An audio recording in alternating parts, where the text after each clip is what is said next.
Yes, ladies and gentlemen, it's Wednesday, and that means it's time for the Wrestling Inc. AEW Dynamite after show. And have we got a good one for you? We've got MJF and Adam Cole being best friends. We've also got the Blackpool Don Callis Club and so much more. But before we get into all that, allow me to introduce the crew. I'm Jack Farmer, being joined by none other than the legendary future Hall of Fame referee, Jimmy Korderas. Corduroy, how are you, buddy? I'm doing great. And with an intro like that, I'm even better. Thank you. We were saying, I was about to say pal, but as we said offline, my good friend Flobo says pal is the super kick of words. So I didn't want to super kick you to start this show. Yeah, it's someone else's finish. So yeah. Well, I mean, you're not going to sell it anyways. So right. we got a bunch of folks in the chat. Thanks so much for joining us. Make sure to like, comment, share, subscribe. Give a little 5-star review on Apple while you're there too. Even if you're not on Apple, go to Apple, leave a 5-star review. Let's game the system.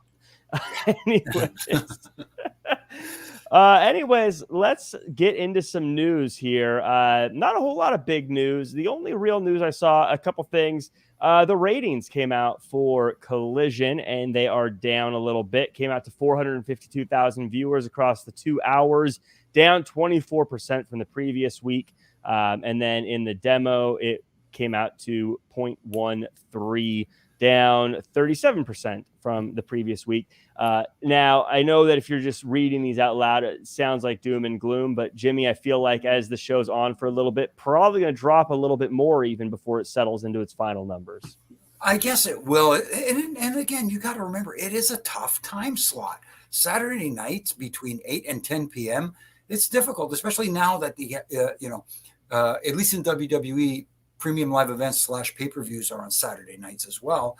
And I get it. Like I said 150 times on this program here, on all the programs, I get it. People can, tune into it later, DVR it, or whatever if you still use VHS, whatever the case may be.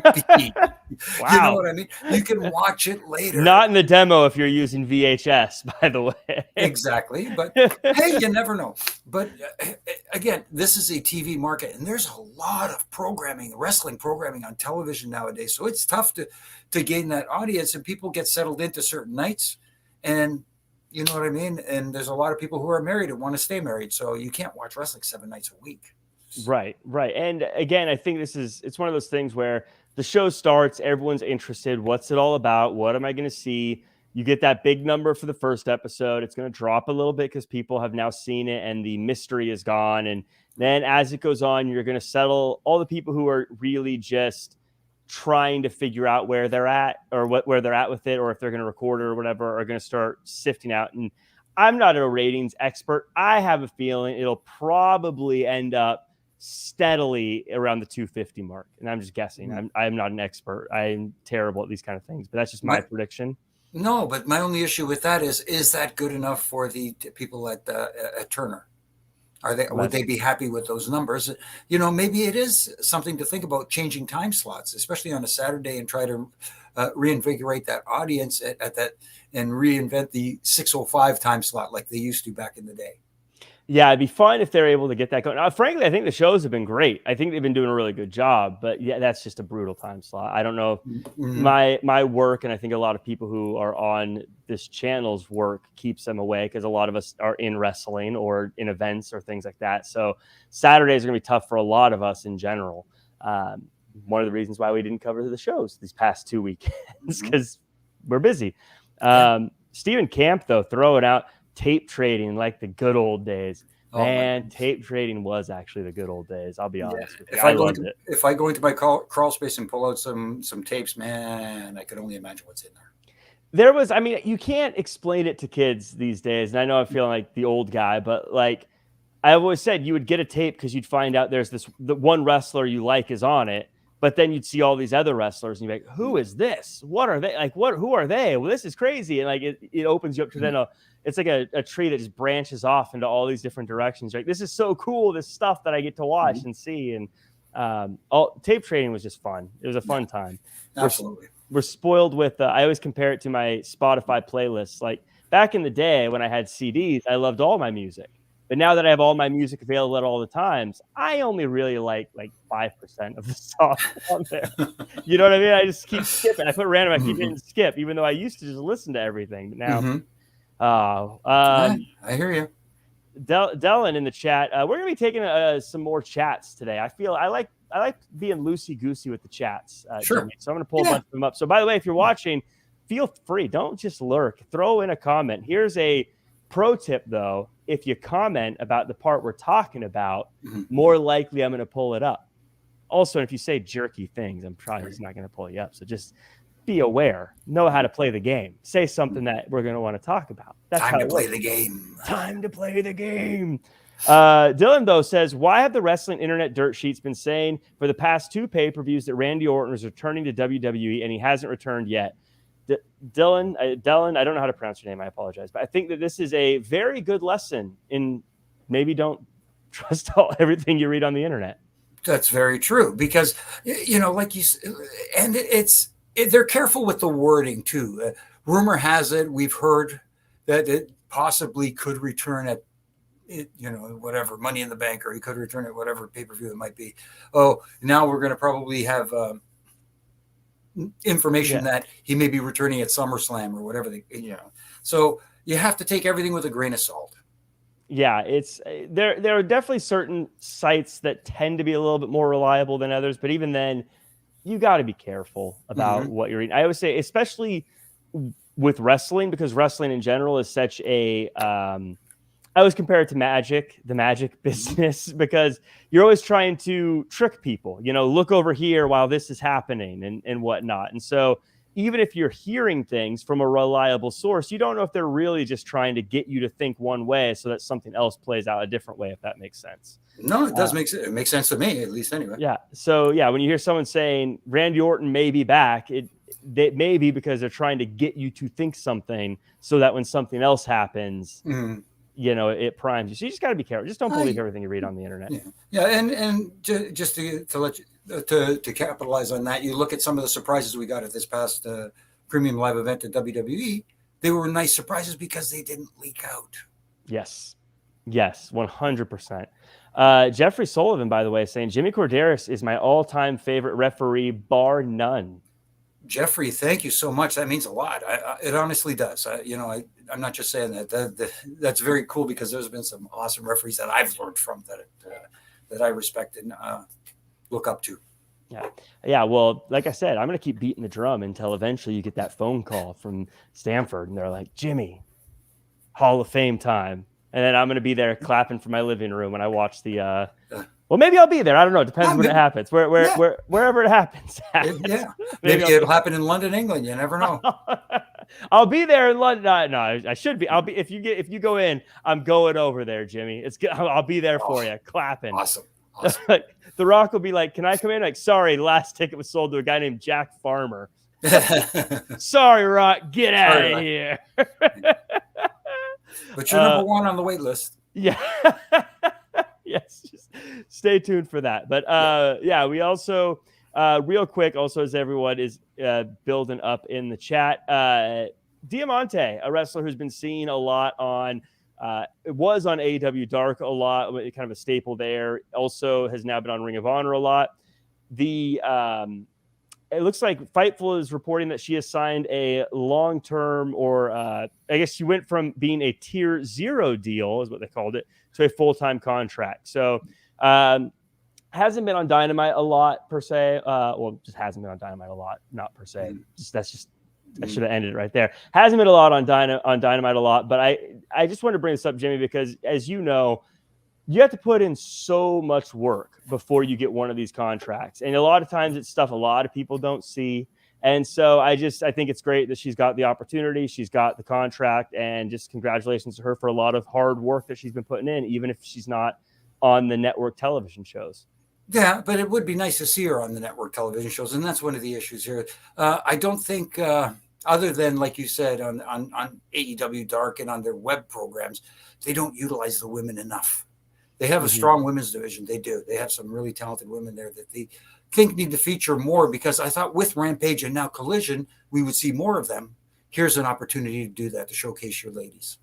Yes. So hopefully we see her more. She's actually great. I'm a big fan of hers when she's on. So hopefully we get to see her more often. I do think that we're getting to a point where we definitely have our stars of the women's division, but now we got to start filling in the rest of that roster that we see. Because obviously the Outcasts are the stars. Britt Baker is a star. Now it's time to start getting some of those other characters that they can interact with. So it's not just Outcasts versus Britt Baker and company every single week. But we'll talk about that in a second.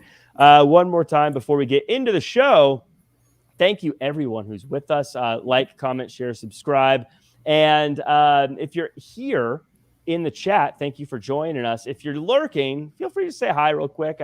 It's a friendly group in here. Or if you want to keep lurking, that's fine too. You can always leave a comment afterwards as well. But today, as I said before, if you're coming in a little bit late, I'm going to be a little fast and loose with the comment section, Jimmy. I'm going to start highlighting some and bringing them in. Again, I would recommend to everybody, talk about what we're talking about at the moment so I can segue it into the conversation. And you might get your stuff on there. Maybe save you some super chat bucks. The bosses might get mad at me, but I don't care. He said it, boss. Oh, sorry. So everyone in the chat, by the way, Lance Dominguez, Jonathan Torres, Mike Rouse in the house. We got George, we got Ricky, we got Tutgraph, we got JR Smith, Clay 40, and Adams, Huffman, Elite Training, Stephen Camp, Lego Brick Collector, and a bunch of other folks. Carrie Johnson, thank you guys. Baxter, thank you guys so much for coming through. Appreciate you. And hop on into the chat. Let's talk about this show, Jimmy. Sure. Let's talk about this start. Keith Lee and Swerve Strickland teaming up against Orange Cassidy and Darby Allin. Before the match, Darby gasses up Keith Lee, and he probably later regrets it. But the story of the match is Keith Lee is an unstoppable, all-powerful force. Swerve is the opportunistic partner that pops in when he can take advantage of the situation. And Darby and Orange Cassidy are kind of like two sides of the same coin in that they are undersized underdogs who can take a beating, but find a way to get a win by doing things their own way. Eventually, the miscommunication between Lee and Swerve causes them to lose, and Darby and Cassidy get the win. This, to me, I know we've had some trouble with Keith Lee getting consistent time, and I know we have trouble with Swerve taking a bunch of losses. Those guys, though, I feel like they jump off the screen when they're on TV, Jimmy. Is it just me, or do you feel the same way? Which two guys? Swerve, Swerve and Keith Lee is who I'm talking about. We'll talk. I mean, Orange Cassidy and Darby do also, but they're getting wins in time, so I'm not as worried about that. No, Keith Lee is a monster, and here's a guy you can really capitalize on. And yes, it's when you see two, and you use the term, and I'll use it too, undersized guys on the other side, thinking, man, how are these guys, with all the talent they do have, going to get past these two guys, man? They did an okay job where Swerve was the guy who cost his team the match, for lack of a better term. But at the same time, it's weird because you're getting these tag teams that can they coexist kind of things, right? And I wasn't a big fan of Darby Allin's promo prior to the match. Because like you said, why would you gas up an already gassed up Keith Lee? Right. Here's a guy who could do some damage, and it just doesn't seem like the smart thing to do. Let's put it that way. But it was fun for what it was. Had its moments where you little things. Again, one of the problems I have with AEW is a little too much outside, too long. Whereas they don't come in to break the count when they. But that's again neither here nor there. That's ongoing issue with them. But a fun match. Got to the conclusion they wanted. Maybe there could have been a little bit of a more creative way to get there, but hey. Yeah, it was. I feel like because every time I forget, I'll be honest, I forget how much of a force Keith Lee looks like when he's in the ring because he's not on as often. And when he's on, I'm like, this is we talk about the different people who could be the unstoppable big guys in AEW. And I see him and I was like, this is your guy. I mean, he can move. I mean, he caught Darby with one hand at one point when he tried to do some bounce off the ropes. And he just has that presence. And again, I'm a huge Swerve Strickland fan. I'm going to promote him till the end of time. But yeah, I didn't really understand why Darby was. I don't know why you needed Darby hyping up Keith Lee. Yeah. I mean, I like that you give him a rep on, talking. I think we need to hear more of Darby, but it also just felt weird. Like, why are you hyping up your opponent? Who, by the way, is not the kind of person you want hyped up. It's not like he's hyping up, we'll talk about Nick Wayne later, like a young kid who just got there and is, starry-eyed and unaware of what he's about to get into. It's a massive guy who's been around the block a few times and is going to beat the tar out of you. Absolutely, yeah. I couldn't have said it better myself, and you hit the nail right on the head. Why are you jacking up a guy this big who can do that damage? So Orange Cassidy and Darby Allin, they get the win. Here, obviously, they move on. I think that's probably the right call because those guys are beloved. They're over. I think Keith Lee and Swerve, I think the obvious thing is they're going to have a one-on-one down the road. And they already have a lot of odd couple tag teams in this tournament. So I don't think you need to keep the odd couple tag team, especially because, as we'll get to, there's one odd couple tag team that is the odd couple tag team of this tournament. But we got a few comments here. George saying, I understand that OC is a popular talent, but he is really being pushed down our throats weekly. Jimmy, this is an interesting question or an interesting thought, and I want to get your take on it because sometimes I feel one of AEW's biggest weaknesses are we don't see people regularly, but OC is getting featured weekly, and now this comment of him being shoved down our throats is here. Do you think, where do you stand on that? Is he being shoved down our throats, or is he being consistent? I don't think he's being technically shoved down our throats. I think they see that there is a likability with him, and they are trying to put him out there as frequently as possible. And when you do something like that, you run the risk of people getting tired of seeing them, and they don't feel special anymore. And that's probably why we got that comment we just got, is because, hey, here's a guy that I'm into. I'm liking him, but when I see him in the opening match every week, eventually I'm going to go, okay, here he is again. And I think that's what's happening here is just overdoing a good thing. Yeah, I got Tuck Graf saying shoved down our throats is a harsh term, but Lance Dominguez says, George, I couldn't agree more. Brandy's saying, I'm tired of seeing Orange Cassidy. And Danny's saying, I like Orange Cassidy, but he does have to open the show every week. Or does he have to open the show every week? And facts, Jimmy, I like how you worded it, even though I don't like Orange Cassidy. I'm a big Orange Cassidy fan. I think I say this stuff a lot, though. I think we need a story with him. You look at a lot of the other people who you see regularly. Like, I always like to compare people who aren't in the same company because then it feels like it highlights a little bit more. But you look at like Alpha Academy in WWE, they have a story. It's like, hey, we're bringing on Maxine, we're doing this, and it's not like the greatest story ever told, but at least there's like a development each week as opposed to just this person is on TV. And I think that's one of the disconnects is I love Orange Cassidy and he's having these great matches, but now I need to see like a story start to play out. Like what is he doing other than just showing up and having matches? And it's almost like, and I hate to put it this way, the same shtick every week. You need to see a little bit of variety. I mean, like you don't have to change everything up completely, but give us a little bit of a different flavor. Yeah. So we got a chat in here I wanted to mention to you from Best in the Smokers World. Says, yo, Jimmy, last week was the 25th anniversary of Hell in a Cell with Mankind and Undertaker. I saw you down there tending to Mick. What do you remember about that night? Oh my goodness! How can you forget all that stuff? The reaction, with Mick going off the top of the cage through the announce table, then getting chokeslammed through the cage, and then the thumbtacks and everything. But the thing I remember most is after the match when Mick was in the trainer's room, I popped my head and I wanted to just to see how he was doing, and of course the dead man was in there too, making sure that Mick was okay. And as the doctor and the trainer were plucking thumbtacks out of him, literally plucking thumbtacks out of him. He was asking Taker, he said, did we get to this spot? Did we do this? Are you sure we got, you know what I mean? He didn't remember stuff. Yeah. And that's when I said, oh, maybe I need to not be here. And I kind of backed out of the room and gave them the room. You know what I mean? But man, incredible.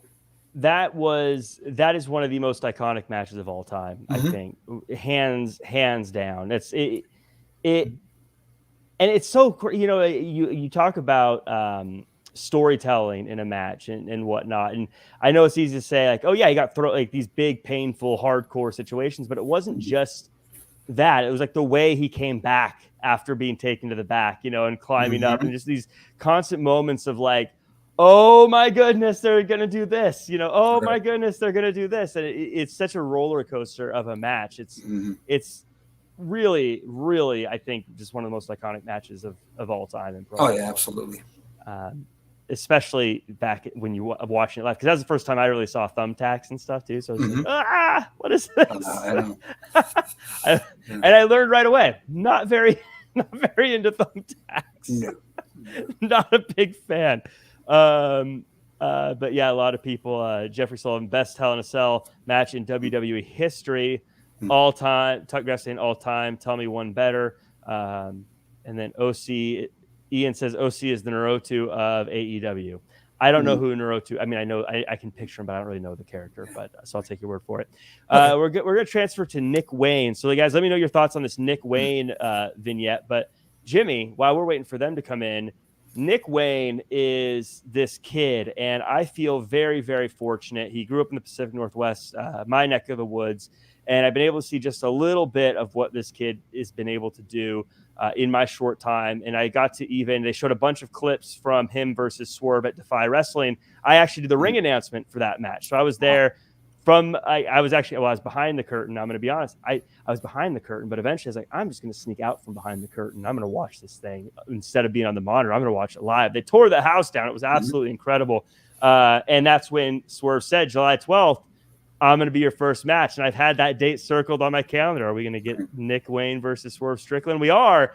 Now, I don't know if you've had the chance to follow Nick Wayne or know much about him, but did this video, if you haven't, then that's even better. Did this video tell you anything about him? Are you excited about him? What are your thoughts purely from this video? Take everything I just said and throw it out. Okay. I was just thinking exactly what you were saying. Is this video was very good at introducing me to him and making me interested, because I knew Buddy Wayne, you know, and I'm familiar with him. I'm not familiar with Nick's work like you are, but now I am interested. I am curious. I want to see how his debut goes, especially in AEW, for at least a debut for me. You know what I mean? I thought it was presented well. The only complaint I have is you have Darby doing the intro and talking after he had this match. You know what I mean? It's the timing of it. At least space it out a little bit. You know what I mean? I don't have a problem with Darby doing the talking. It's just the way it came off, you know, he just had this match and now he's doing this nice, you know, introduction of a talent that I want to see. Yeah. It just felt weird to me. That's all. I get what you're saying. If they had just moved this to like after the Acclaimed match or something, it's a totally different thing. But it does feel weird to see Darby in this heated battle and then suddenly like, let me take you back to a time when blah, blah. Yeah. I get what you're saying from that perspective. But I think the video is great, but I do get what you're saying about it being like right after you know, like it'd be like if Roman Reigns defended the world title and then right after they showed I can't wait for the Olympics commercial that he does. We'd be like, sometimes you just got to space things out a little bit and give things time to breathe before you get to the next thing you want to feature. Yes. Yeah. It is a little thing. By the way, thank you so much, Lego Brick Collector, for the comment. Jack ring announcing Nick Wayne was still an all-time moment. It was pretty. I'll be honest. Jimmy, it was a pretty good ring entrance. I'll be honest. I like to say I carried them both to the finish line. They just had to walk across it. That's there you go. Nice. I like that. Hold on. Finish line. Walk. Yeah, I readily admit I'm stealing that. I carried the load for them, I think. There you go. No, it was a really good one. Fun stuff over at Defy Wrestling. Lots of good stuff over there. But lots of other stuff, by the way. We got Stalking You showing the doggy emoji. Always good. Telegraph, the Roman Reigns is in the Olympics commercial, and he's for next July. He's like, I'm not defending the title next July because that's when the Olympics are. Okay. So we got a Jack Perry with I think, you know, they say you don't work by the hour, Jimmy, and I think I think that Jack Perry's taking that to heart because he shows up, says he's going to challenge for the FTW title, and then immediately runs away and leaves again. Hook, not letting people officially challenge for the title. That's one way to keep the title, right? Yeah, it is one way. And it's funny because somebody pointed out to me on Twitter, and I didn't notice it, and I haven't gone back to check it out. But he said one of the things, we talk about production issues with AEW, that on the vehicle, the license plate on the vehicle had an Ontario license plate, which they were here last week.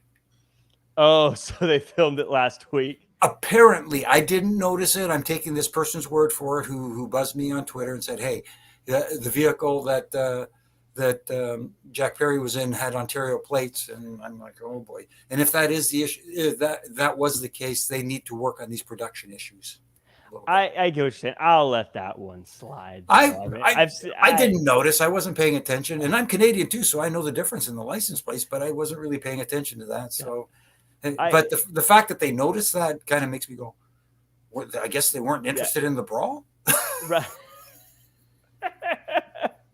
I do, but I get what you're saying. You should always try to improve those things. I feel like I feel like I let it slide. Like I know on NXT when I'm seeing a video package of Finn Balor saying something on the screen, I know he's not there. I know that was just filmed at Raw or something. But I get what you're saying. You should strive to cover those things if you're going to do them. Similarly, like, you don't like if he was wearing, you don't end up someone wearing all 4th of July stuff. And then it's like the week after 4th of July and they're all dressed up in their happy 4th of July shirt or something. Right. But Corey Pride says Jack Perry is a much better heel than a babyface. So far, Jimmy, do you agree? I won't say better, but he's actually taken to this heel persona very well. And it's so far working for him. And let's just continue to move forward. He's not really Dom Mysterio territory yet, but hey. Who is?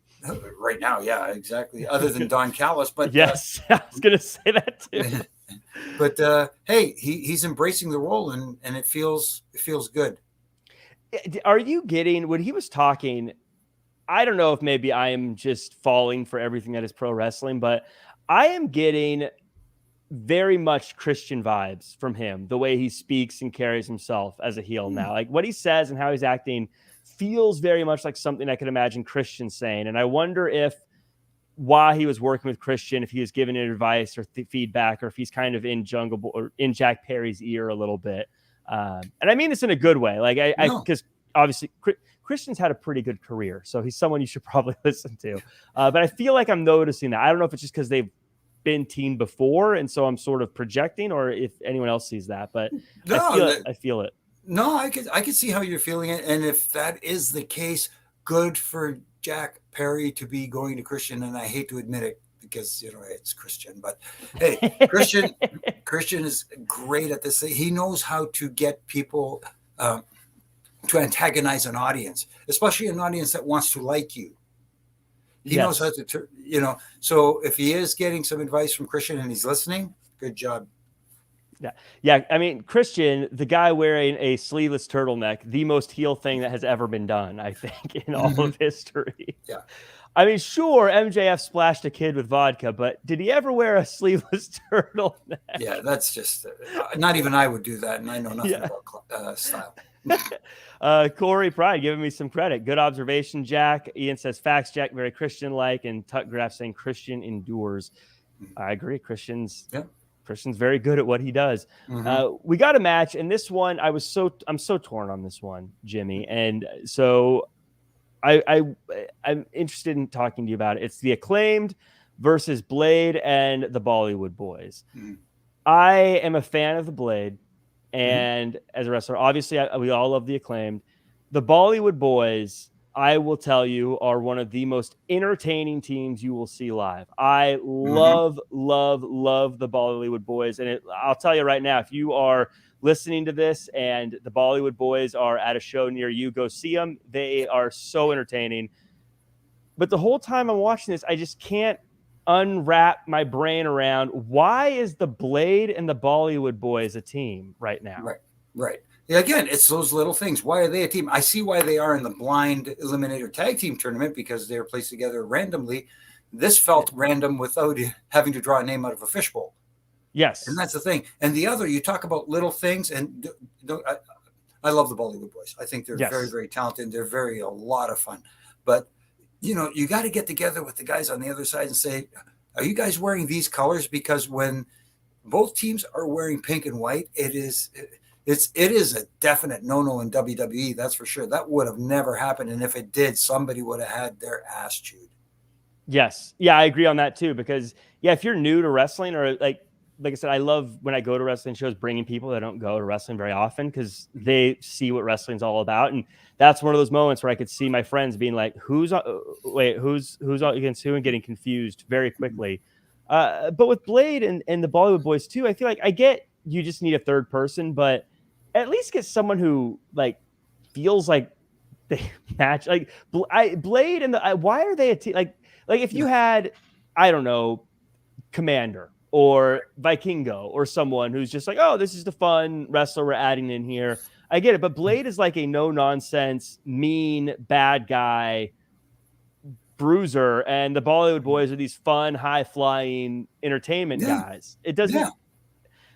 Or, I mean, I'm like, have Blade, Butcher, and Kip Sabian, who have been a 3-person tag team, if you want to have a 3-person tag team. I don't know. So for me, it really, I like the pieces, but it kept bothering me. Why are these 3 a tag team? And why did it have to be a trio? Why couldn't it just be the 2 Acclaimed versus the Bollywood Boys? I think they would have had a hell of a tag team match. And don't get me wrong, Billy Gunn is awesome, and there's nothing wrong with Blade, but Blade's personage, that's the one that didn't fit here, unfortunately. Yes. And I like Blade. Yes. But it just didn't fit in this situation. That's all. Butcher and Blade are a tag team I wish they used more, because I feel like they look everything they come out and you're like, yeah, these guys are terrifying. I love that about them. And so I do love Blade, but I just, like I said, Bollywood Boys are fun. You should have had a fun person with them, someone who's going to be kind of silly, kind of fun, maybe dance them a little bit. And they've got a lot of people on the roster that are like that they could have put into that spot. But this definitely felt like they were just going, we need a third person. Right. Get out there, which that makes me feel bad, because I'm glad they all got TV time. I don't want to say they shouldn't get TV time, but you know what I mean, though, right? And they got a nice reaction because they are from the west coast of Canada, so people knew who they were. That's for sure. Could use a Sean Spears or somebody like that. I didn't know anybody. Another Canadian. Sean Spears would have, but then that also was weird, because like, why are you having the super fun guys that we're supposed to love, the Acclaimed, cutting these promos and beating up the local guys that are beloved as well? Right. That also felt a little weird. Yeah, and it felt a little weird because he made that offhand comment about the Canadian wildfires, which is a problem up here in Canada right now. So I don't know if he should have. Good idea to mention that stuff. You know what I mean? Little things. Yeah, that's a good point too. Because I'll be honest, at home where I'm at, I was like, oh, okay, topical, okay, but I get it. But yeah, you're right. If it was like a fire that was burning in my neck of the woods, I'd be like, oh, that's not funny, dude. That's displacing a lot of people and causing problems. Those people are close to it. That's why Edmonton's not far from where that's happening. So, in the chat, Clay Ford says, Bollywood Boys are so fun. Saw them with Jinder at an indie show like a decade ago. They're so fun. They are so fun, especially if you get to see them at a local, like a smaller show. I challenge you not to dance when they come out. I just challenge you. You talk about a tag team that AEW should hire. There you go. There's one right 100%. 100%. And then Clay also says Bollywood Boys are basically local. It was easy to get them in Edmonton. So Ian saying facts about the color thing. And Brandy saying totally agree on the color matching tonight. Ian saying the color scheme wasn't supervised. And we got love for Butcher and the Blade as well. Scotty 2 Dotty, where is Raj Giri and Matt Morgan? Raj is he's retired. He sailed off into the sunset. He's no longer part of Wrestling Inc. We're all bummed out about it, but he's living by a beach sipping Mai Tais, probably. I don't know. No, I talk to Raj all the time. He's doing well. He's just not with Wrestling Inc. anymore. Matt Morgan's been gone for like 5 years. Why do people? No offense, Matt Morgan, but why do people keep asking? He's been gone for so long. What are you waiting? I don't know. George, though, asks, Jimmy, I also noticed on the pin attempt to Billy Gunn, ref Aubrey started her count when we clearly saw that Gunn's opposite shoulder was off the mat. I don't know if you caught that. Well, again, the little things, those are sometimes the referees is an issue, and I've talked about it. I don't know how many times on my ref and rants in the past. It's just put it on the list. Yeah. Let me ask you, Jimmy, do you like when, this is just a personal thing that I've heard mentioned before at wrestling shows I go to, when the wrestlers are outside of the ring and maybe they're out there for a minute or not a whole minute, but you know what I mean? They've been out there for a little bit.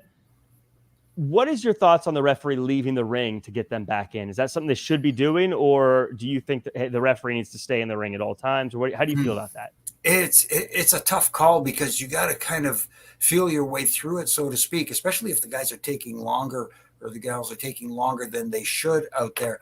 I'm not a big fan of leaving the ring to go, hey, get back in there, especially if you're starting to count and you're already at 6. Right. Do you know what I mean? It just looks horrible because then it looks like the referee's authority means nothing to these people. You know what I mean? And don't get me wrong. It's not about the referee. The referee is there to help the talent tell their story, but the story they tell has to make sense as well and not bury the referee. Right. And make the referee look like his authority means absolutely nothing. Well, it's like the old saying of if no one cares about the rules, then there's no rules to break for the bad guy. Exactly. You need to have rules there. Otherwise, if you don't act like there are rules, then what are we doing here? There's a difference between bending them and breaking them. You know what I mean? And when you do it blatantly in front of the referee, like especially when there's like tonight we saw some outside interference that led to wins, and it just looked like the referee was purposely trying not to see. So we move on, and we got Eddie Kingston. Quick couple of video packages here. Eddie Kingston won the New Japan Pro Wrestling Openweight Championship from Kenta. I believe it was the Openweight Championship. I can't remember if it was the Strong Openweight Championship or how that is exactly named. But Mox asks, what is Kingston so mad about? Which actually kind of got a chuckle after me because Eddie is always mad about something. Then he basically says, hey, Eddie, answer your phone. Obviously showing us that there's some stuff going on there. Right. We're also told that at Blood and Guts, each team needs to find someone new because Kingston is now in the G1 and Danielson has a broken arm. So first question. Oh, and Clay Ford, thank you for clarifying. It's the New Japan Pro Wrestling Strong Openweight Championship. So that's what I thought, but I didn't write strong in my notes and I didn't want to missay it.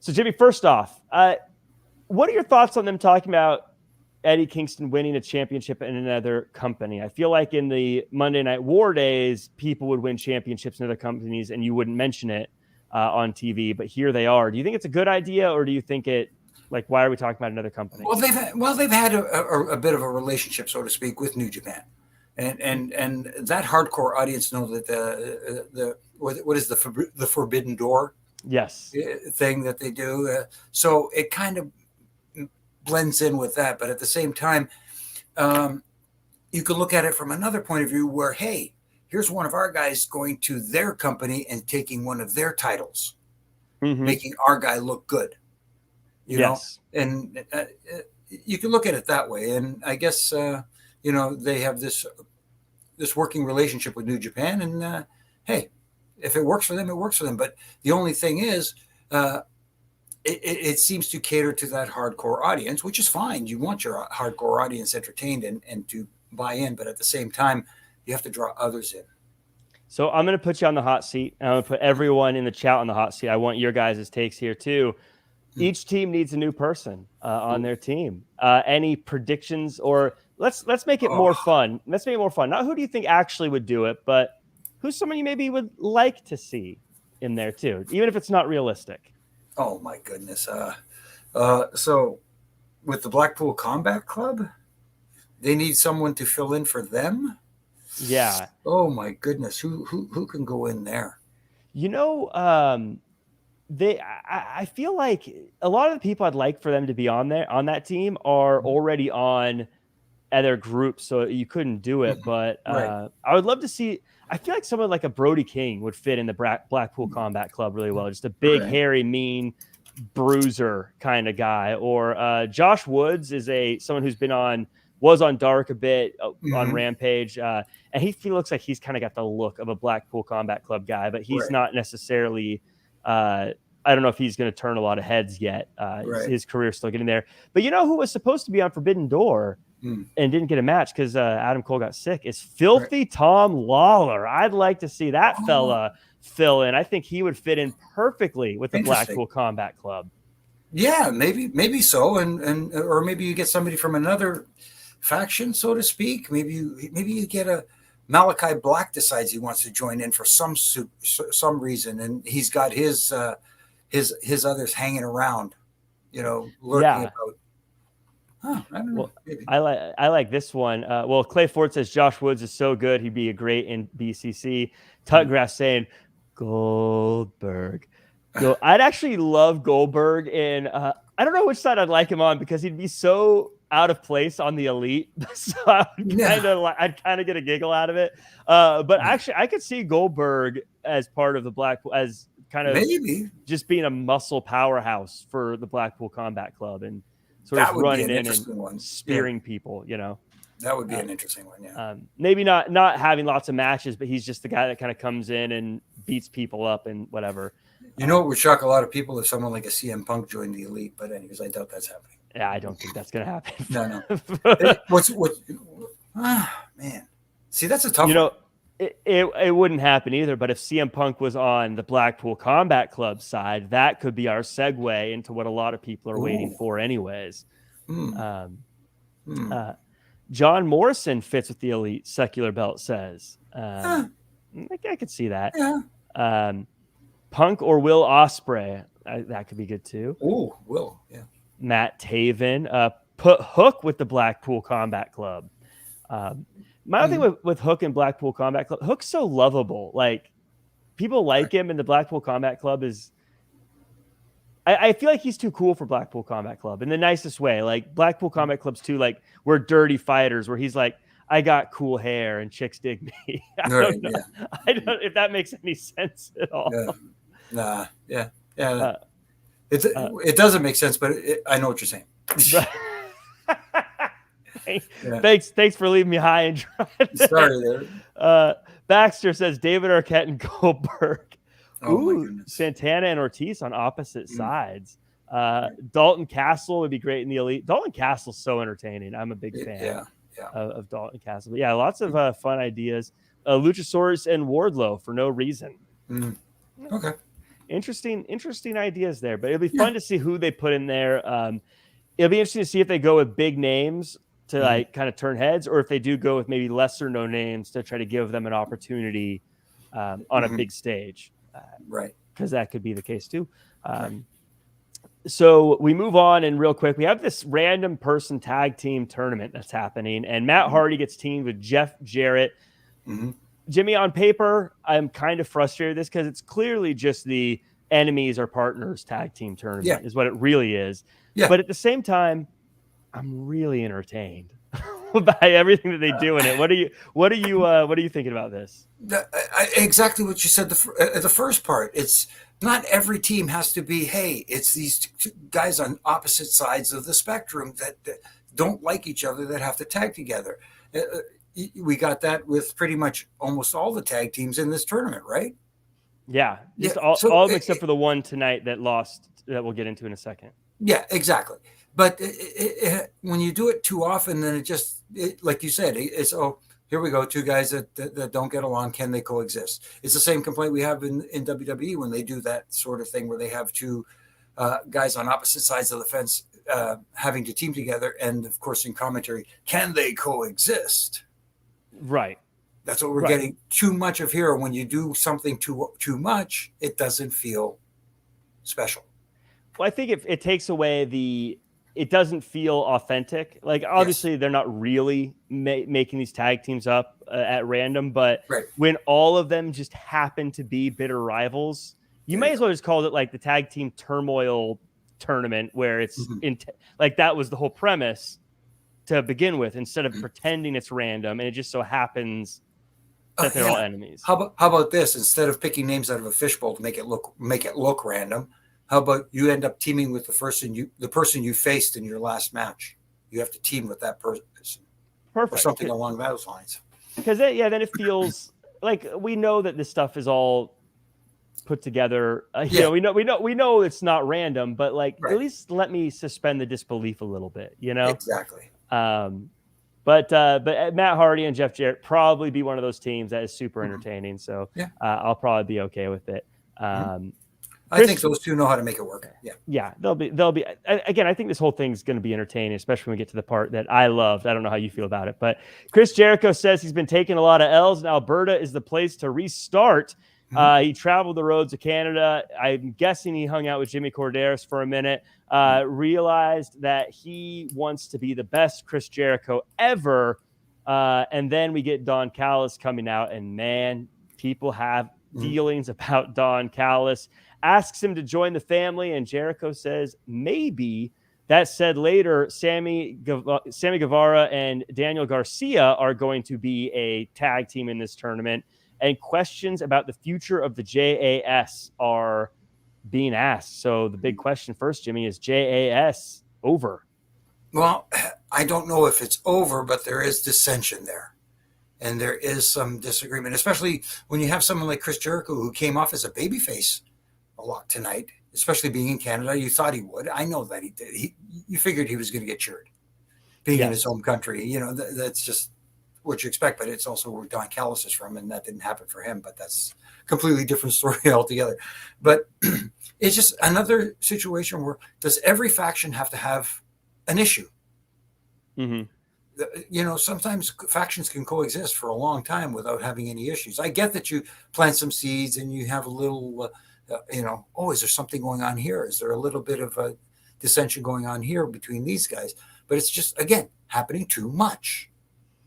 I mean, I feel like I would like to know if a group is over or not. Like even this with them asking if Jericho wants to be in another group. And it kind of feels like I'd rather the group just end, like, let us know the group is dead instead of this like weird, is it over? Is it not over? None of them hang out together anymore. No, I don't mind. To be honest with you, not to cut you off. I don't mind them, leaving people hanging for a little bit, but don't leave them hanging too long. Right. Normally I say, take your time and tell the story. But in a situation like this is one of those situations where the longer you wait, the more it hurts it. Yes, 100%. Because I think of like the Pinnacle, how they kind of just slowly faded, or like Inner Circle didn't really break up. They just kind of stopped being a group. And there are other groups that have kind of been the same way. And so I just want them to end. I like it when they end groups. Like that's half the fun of a good stable is the implosion of the stable and it breaking up and them having a rivalry or whatever. Right. But again, I think this tournament thing is fun. I like the team of Garcia and Guevara. Should be fun. We'll see how that plays out. We get a few video packages for the Owen Hart tournament, Joe versus Punk, Starks versus Hobbs. I think good stuff is happening over in that tournament. Any quick thoughts on that? I know we're running a little long, so we'll knock out some of the stuff. No, it is. There's some good matches for this tournament. The thing is, they're putting it on Collision, hoping to draw an audience. I don't know if it's going to achieve its goal, though. I hope it does.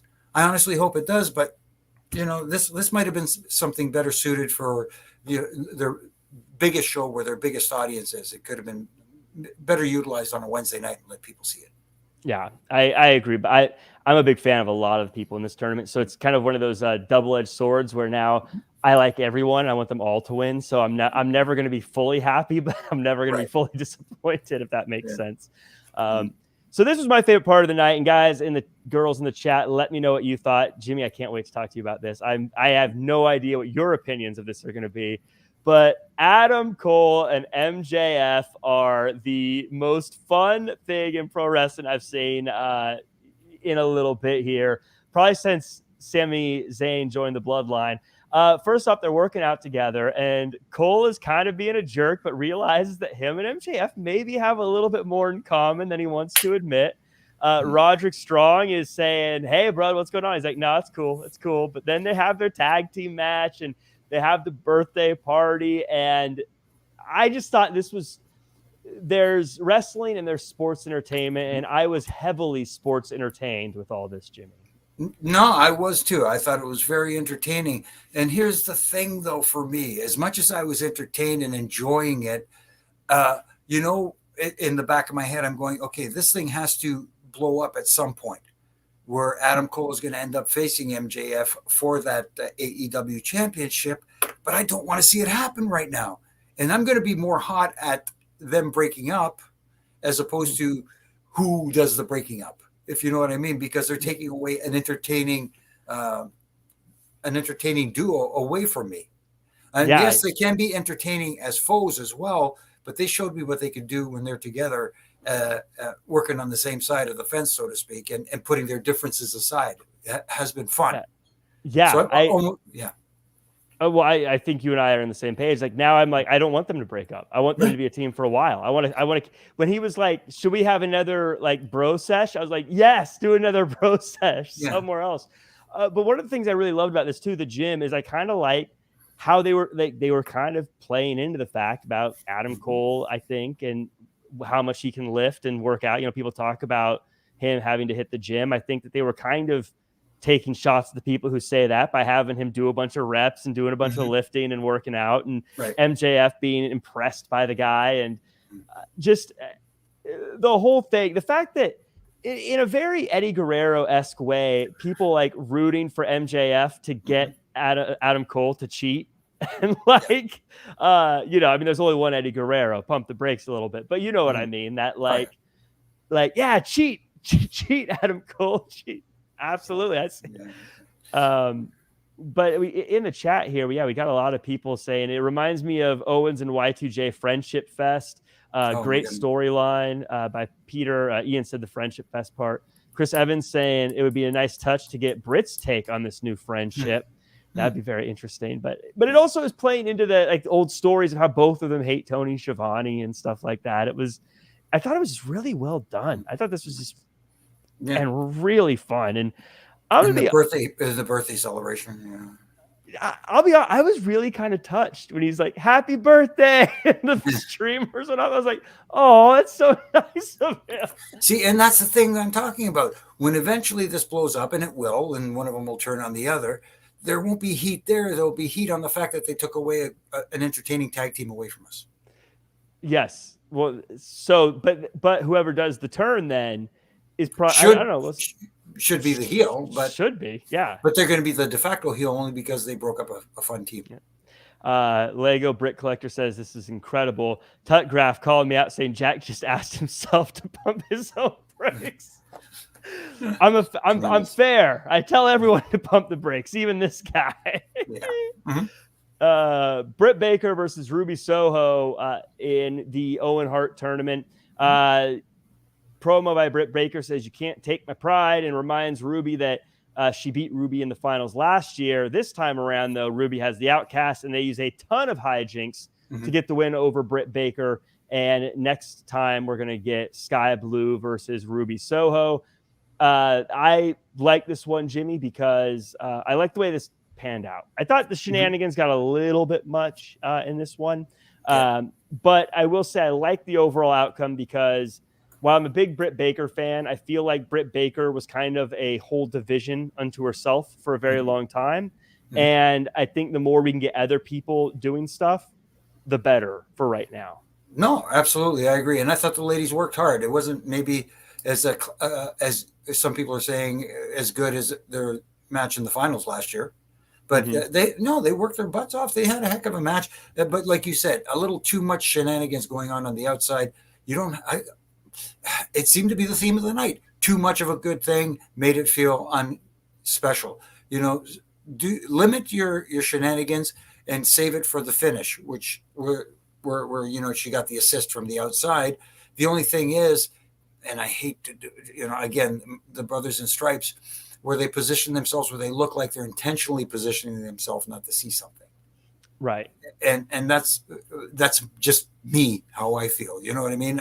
Probably everybody else watching didn't, but for me watching it going, oh, it's going to happen. You know what I mean? Because yes. Yeah, to me, it was I'm wired that way. Well, no, I mean, of course, you see it. I think anytime you work in something and you become hyper aware of every little thing about that what's going on. But and I think you're right. I think even people who don't know there's that subconscious part of them that knows, because anyone who's watched wrestling for any amount of time, when you see the referee blatantly turn their back heavily to all the action, okay, something's going to happen. And even if you're not actively thinking of that, I think there's a subconscious part in your brain that goes, okay, this is where it's happening. For me, I don't mind the outside interference in general, but this one, it felt like they were doing a lot of stuff and kicking out of it, as opposed to just have them be effective and get the win with the shenanigans. I hear you. Or if it doesn't work, have them survive, and then later the repercussions of the shenanigans are what gets them the win. So if you hit her head into the belt and you don't get the win, then that's the end of the shenanigans. But then later maybe she's still dizzy or whatever and still feeling her head, and that is what does her in. The after effects, yeah, because it feels like it just happens over and over again. It's like all three of you are ineffective against Britt, which maybe was the point. I don't know, but I guess. But in any case, that tournament marches on, and we get to the final of the show. Wheeler Yuta versus Kenny Omega. Wheeler Yuta cuts a promo that says he's already beaten Kenny Omega, and tonight he's going to do it again. And we get the match. It's a good one between these two. Kenny is about to secure the win when Don Callis comes out and distracts Omega. Takeshita comes in and interferes. Kenny survives it, though, hits the one-wing angel and wins. Post-match, we get a Blackpool Combat Club attack on Kenny. The Elite eventually come out to save the day, but before Paige is able to take off Claudio's head, Dark Order step in, and we go off air.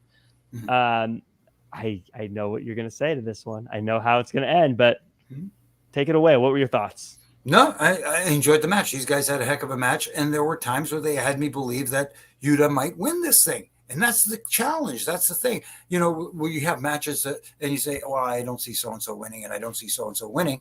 Going into the match, I thought that. I said, I don't see Kenny losing this match. But they got me a couple of times where I said, ooh, could have happened there. That looked pretty good. My only issue was, again, after the win by Kenny Omega, we got the aftermath and him getting beat down and getting, outnumbered. Aren't his buddies there watching? Right. Why did it take him so long to go down there to even the odds and kind of, save his butt? Right. To me, it's those little things that don't make sense to me. It should have been happened a lot quicker. Anyways, that's just for me. And sometimes you don't need to end in chaos. Right. Well, and I think it felt like they ran out of time. So I think to your point, they probably should have gotten down there a little bit faster because they ran out of time. I do think that this is where I agree. Sometimes I'm like, you know what, the flow of the show, it's repetitive, but at the end of the day, I have fun. But this is definitely one where I think almost every match had shenanigans that led to the end. I mean, yeah, Wheeler Yuta Kenny did. Britt Baker, Ruby Soho did. Not really Cole versus an MJF, but I mean, that one was kind of all shenanigans in a way. But there was aftermath in that with the birthday party. Yep, aftermath in that with the birthday party. Acclaim versus the Bollywood Boys didn't have it, I guess. So there's that. But Keith Lee, Swerve, so maybe just the end there. But yeah, it was just, to me, I don't mind post-match stuff, especially to go off the air. But like, this is where I felt the words, the famous Jimmy K catchphrase, and that is 20 pounds of potatoes in a 10-pound bag. Yes. And the other thing too that I don't know if you caught this, at least I hope it wasn't my imagination. Just as they were going off the air, Uno was in the ring, was he not? Yeah, that was Riser going off the air. Uno and the Dark Order were stopping. That was where I was like, okay, we're doing too much at once here. That's something that I would have rather was a backstage segment.